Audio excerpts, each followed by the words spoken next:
Hi, welcome back. We are going to make some Mexican rice.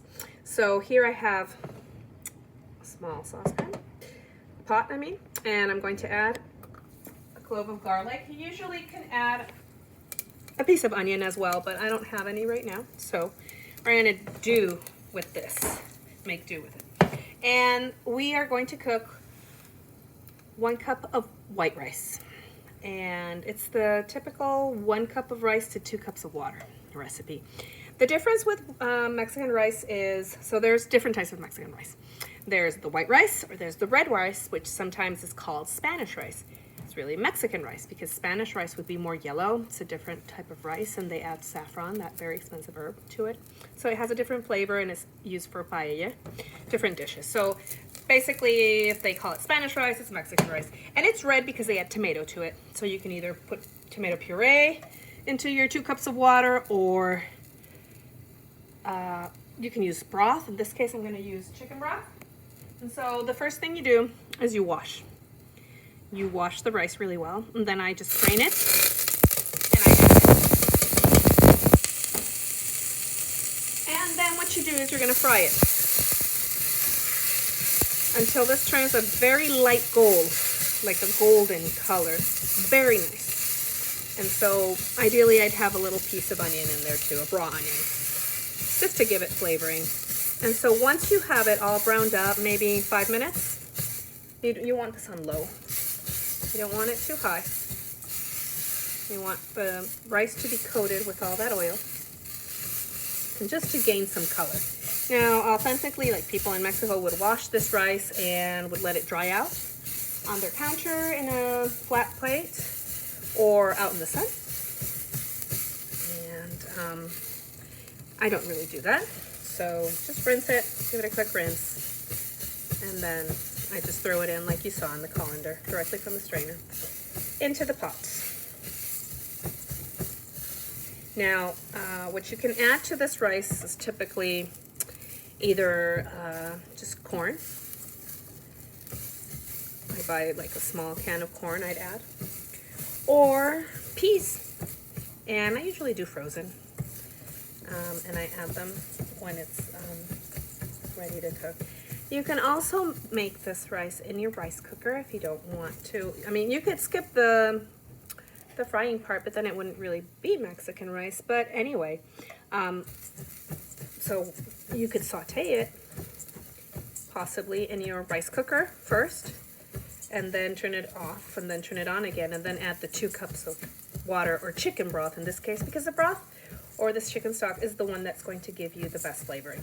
So this is for white rice, and I really like those little chicken cubes, the bouillon cubes. I'm out of those now, but you can add that too. That's like a staple, but if in Mexican cuisine, but if you don't like MSG or the flavor, too much salt, whatever it is, don't use it. Just use plain water if you don't have chicken stock available to you.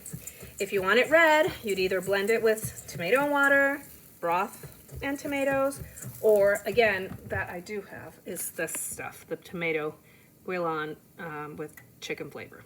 Okay, it's either like this or in little the little cubes. Same thing, and your rice will be red. It tastes a lot richer if you use it just your raw tomatoes that you blend in your blender. And then I was saying the veggies that you can use, it could either be corn or peas, or some people also do a combination of peas and carrots. Tiny carrots and little tiny cubes, and peas.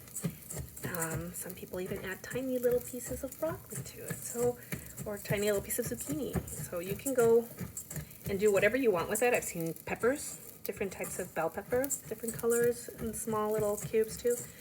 You can add whatever you want. Now there's also a different type of rice that's also a Mexican kind that is green. And that is green because you add poblano chiles to it. You blend it with your water or your broth that you're going to add, and so it comes out cooked, looking green and tasting a little bit of the poblano chiles. And so it might be a little spicy, but usually it's mild. And that's very delicious and flavorful rice too. So if you can see, it's starting to change color. It's not as white as it was when I first put it in.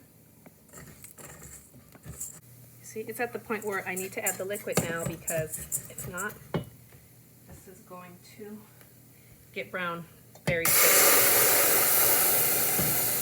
I'm going to add half of the liquid and turn my heat down a little too much. And so I'm going to go ahead and see if I still have, yep, I still have some peas. I'm going to add some frozen peas directly. You see about 3 handfuls